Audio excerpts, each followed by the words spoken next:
Ujumbe wa msanii wa muziki kutokea kwenye record label ya WCB Zuchu kupitia kwenye ukurasa wake wa Instagram umewacha kwenye sintofahamu watu wengi sana kupitia mitandao ya kijamii, huku wakijiuliza ni kitu gani ambacho kimetokea kutokana na ujumbe huo ambao ameuchapisha kupitia kwenye mtandao wake wa Instagram kwenye sehemu ya status.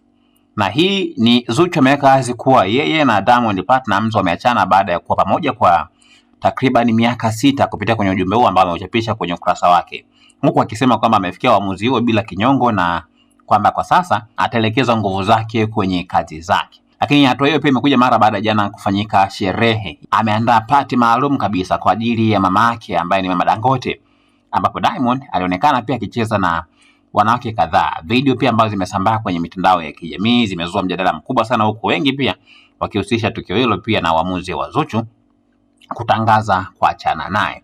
Na hata hivyo pia muda mfupi baada ya ujumbe huo kusambaa kuibua mjadala mkubwa, Zuchu aliufuta kwenye ukurasa wake, jambo ambalo limezidi pia kuwapa maswali mengi sana mashabiki kuhusiana na hatima ya uhusiano wao.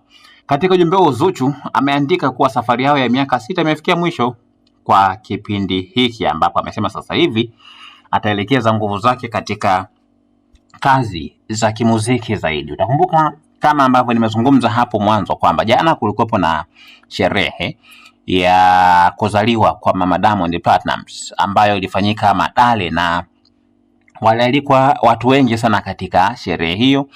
Na katika watu hao ambao walikuwa wamealikwa, wengi ni wale ambao wamekuwa karibu na Diamond Platnumz, lakini pia wale ambao wamekuwa karibu na Mama Dangote, pamoja na watu ambao Diamond Platnumz amekuwa akifanya nao kazi kwa ukaribu. Na miongoni mwa watu pia ambao wamezua gumzo kubwa ni pamoja na baadhi ya warembo ambao wametumika kama video vixen kwenye baadhi ya kazi za Diamond Platnumz, ikiwemo ya Tapita pamoja na kazi zingine.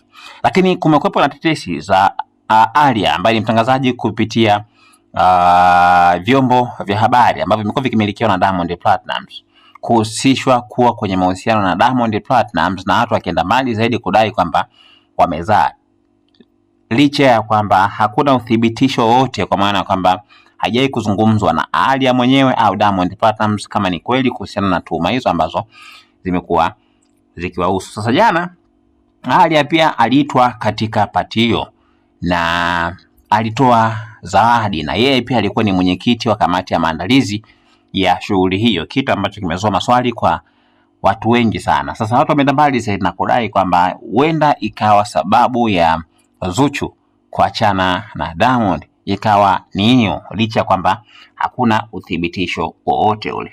Na jana baadhi ya watu pia wakiwemo waandishi wa habari walipopata nafasi ya kuzungumza na Diamond Platnumz walimuuliza kwamba Zuchu yuko wapi, na majibu yake ambayo aliyatoa baada ya kuuliza hivyo alijibiwa na Baba Levo, ambapo alijibu kwamba Zuchu ni mjamzito, kwa hiyo asingeweza kuhudhuria shughuli hiyo kutokana na hali yake ya kiafya, kwa maana kwamba sio nzuri.